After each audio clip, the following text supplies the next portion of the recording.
Bismillahirrahmanirrahim. Assalamualaikum warahmatullahi wabarakatuh. Perkenalkan, nama saya Lela Mulyani, NPM 17033331. Di sini saya sebagai mahasiswa Institut Agama Islam Darussalam Ciamis. Pertama-tama, marilah kita panjatkan puji dan syukur kehadirat Allah Subhanahu wa taala yang telah memberi saya nikmat sehat sehingga di sini saya dapat membuat sebuah video. Tujuan membuat video ini yaitu untuk memenuhi tugas yang diberikan oleh dosen pengampu, yaitu Ibu Titin Yuartin STHI MPDI dalam pembelajaran hadis tersebut.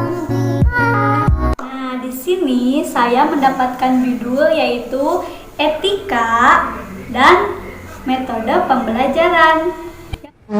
Yang pertama yaitu pengertian etika. Nah, secara etimologi, etika berasal dari bahasa Latin yaitu ethos yang berarti kebiasaan.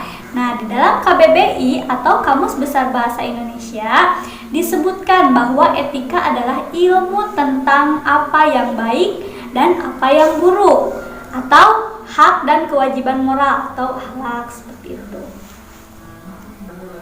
Sedangkan pengertian metode pembelajaran yaitu secara harfiah berasal dari dua kata, yaitu meta dan hodos. Meta berarti melalui dan hodos berarti jalan atau cara. Metode berarti cara atau jalan yang harus dilalui untuk mencapai suatu tujuan. Secara bahasa, metode dalam bahasa Arab disebut dengan istilah at-thariq, yaitu jalan.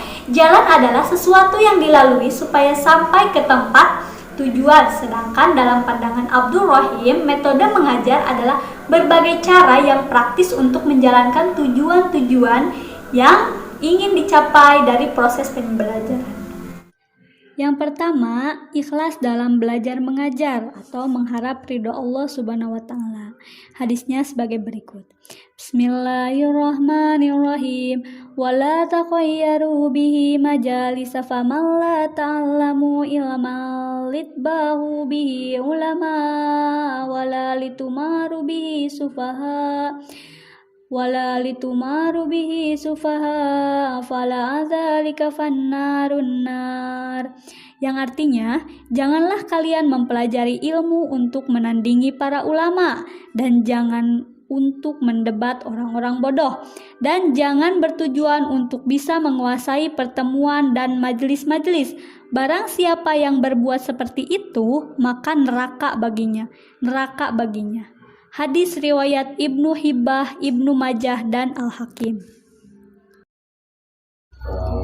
Yang kedua yaitu sabar dalam belajar mengajar atau tidak boleh bersikap keras atau kasar. Yang hadisnya yaitu Bismillahirrahmanirrahim. Alimu wala tu'annifu fa innal mu'allima khairu minal mu'annif. Yang artinya, ajarkanlah ilmu dan janganlah kalian bersikap keras, karena sesungguhnya mengajar ilmu lebih baik dari orang yang bersifat keras. Hadis riwayat Al-Haris At-Toyalisi Al-Baihaqi. Jadi maksud dari hadis tersebut yaitu seorang penuntut ilmu hendaknya memasang niat yang ikhlas. Penuntut ilmu harus memurnikan niatnya dalam menuntut ilmu semata-mata hanya karena Allah Subhanahu wa taala, bukan untuk menyombongkan ilmunya, yaitu bersikap adil. Dari hadis riwayat Tirmizi yaitu Rasulullah SAW selalu memberikan kepada setiap orang yang hadir di hadapan beliau hak-hak mereka secara adil, sehingga di antara mereka tidak ada yang merasa diistimewakan. Yang keempat yaitu membuat mudah, gembira, dan kompak. Nah, dari hadis riwayat Anas bin Malik radhiyallahu anhu, Nabi Muhammad SAW bersabda, ringankanlah orang-orang atau dalam masalah-masalah agama, dan janganlah membuat menjadi sukar bagi mereka, dan berilah mereka kabar gembira, dan janganlah membuat mereka melarikan diri dari Islam. Dan yang terakhir yaitu tenang, sopan, dan rendah hati. Di sini ada hadis dari Abu Umar ibnu Khattab radhiyallahu anhu, beliau berkata, Rasulullah SAW bersabda, pelajarilah olehmu ilmu pengetahuan dan pelajarilah itu dengan tenang, sopan, rendah hatilah kami orang yang belajar kepadanya. Seperti itu.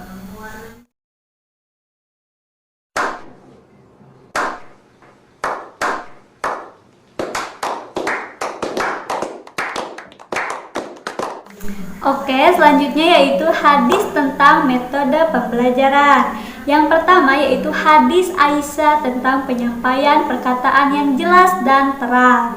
Nah, dari Aisyah berkata, sesungguhnya perkataan Rasulullah SAW adalah perkataan yang jelas, memahamkan setiap orang yang mendengarnya. Nah, di antara sifat dan ucapan Rasulullah SAW adalah mudah dipahami serta dapat menyentuh fitrah dan akal bagi orang awam. Seperti itu. Yang kedua yaitu hadis Abu Hurairah tentang metode cerita kisah. Nah, dari Abu Hurairah, Rasulullah SAW pernah bersabda, suatu ketika seorang laki-laki yang melakukan perjalanan sangat kehausan. Ia turun ke sebuah sumur lalu minum dari situ. Pada saat ia keluar dari tempat itu, ia melihat seekor anjing menjilat lumpur karena rasa haus yang menyengat. Laki-laki itu berkata, anjing ini sengsara karena persoalan yang sama denganku. Lalu ia turun kembali ke dalam sumur tersebut, mengisi tempat sepatunya dengan air dan menggigitnya dengan giginya, dan memanjat dinding sumur itu, kemudian memberinya minum dengan air itu. Allah berterima kasih atas perbuatan baiknya dan memaafkannya. Orang-orang berkata, ya Rasulullah, apakah kami diberi pahala bila melayani hewan? Nabi SAW menjawab, ya, melayani keperluan makhluk hidup memperoleh pahala. Seperti itu. Jadi, cerita merupakan salah satu jenis sastra yang memiliki nilai estetika. Cerita adalah sastra bentuk tulisan atau berbentuk lisan yang dikonsumsi melalui audiensi. Bagi orang yang buta huruf atau cerita cukup dikonsumsi melalui sastra berbentuk lisan saja. Adapun bagi orang yang melek huruf, ia bisa menikmati sastra cerita melalui tulisan dan lisan secara barengan. Dan yang ketiga yaitu hadis dari Abu Hurairah tentang metode tanya dan jawab. Nah, dari Abu Hurairah radhiyallahu anhu, ada seorang laki-laki yang menghadap Rasulullah SAW seraya berkata, siapakah orang yang paling berhak dipergauli dengan baik? Jawab beliau, ibumu, kata orang itu. Lalu siapa? Jawab beliau, ibumu. Kata orang itu, lalu siapa? Jawab beliau, ibumu. Kata orang itu, lalu siapa? Jawab beliau, ayahmu. Nah, metode tanya jawab ialah penyampaian pesan pengajaran secara mengajukan pertanyaan dan siswa memberikan jawaban, atau sebaiknya siswa diberi kesempatan bertanya dan guru menjawabnya, seperti itu. Yang keempat yaitu hadis Anas bin Malik tentang metode diskusi. Nah, dari Anas bin Malik radhiyallahu anhu, Rasulullah SAW bersabda, tolonglah saudaramu apakah ia seorang penindas atau tertindas. Orang-orang bertanya, ya Rasulullah, tentang menjadi kewajiban kami menolong orang yang tertindas, tetapi bagaimana mungkin kami menolong penindas? Nabi SAW berkata, tolong dia dengan mencegahnya menindas orang lain, seperti itu.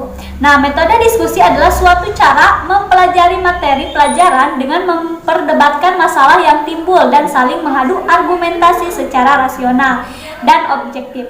Metode diskusi juga dimaksudkan untuk dapat merangsang siswa dalam belajar berpikir secara kritis dan mengeluarkan pendapat secara rasional dan objektif dalam pemecahan suatu masalah. Sekian yang dapat saya sampaikan, mohon maaf bila banyak kesalahan. Wassalamualaikum warahmatullahi wabarakatuh. Oh, okay.